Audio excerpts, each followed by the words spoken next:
यानंतरची बातमी सोलापूरमधली आहे। बेकायदेशीर कर्ज मंजूर करण्यास नकार दिला गेल्याचा प्रकार घडला आणि त्यानंतर महिला कर्मचाऱ्याचा शारीरिक आणि मानसिक छळ करण्यात आल्याची माहिती मिळते। किश्त फायनान्स कंपनीच्या कार्यालयातल्या निम्म्याहून अधिक कर्मचाऱ्यांवर या संदर्भात आता गुन्हा दाखल झालाय। त्यांच्याकडे फोनपेचे स्क्रीनशॉट्स होते। मग त्याच्यावरून ते त्रास द्यायला चालू केले मला, की मॅडम म्हणजे मला त्यानंतर हॅरॅस करायला चालू केले। म्हणजे त्यांच्या मी उघडकीस आणत होते ना फाईल्सबद्दल, मॉर्गेज लोनबद्दल, करायचं नाही तसं असं, उद्या आपल्यावरती येईल म्हणून।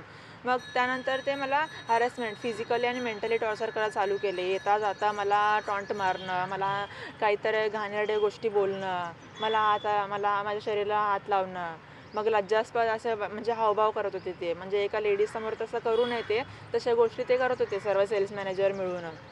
यात किश्त फायनान्स म्हणून फिनान्स कंपनी आहे, तिकडच्या ब्रांच मॅनेजर निखिल पायमल्ले आणि इतर 8 सर्व तिकडच्या कामगार आहे।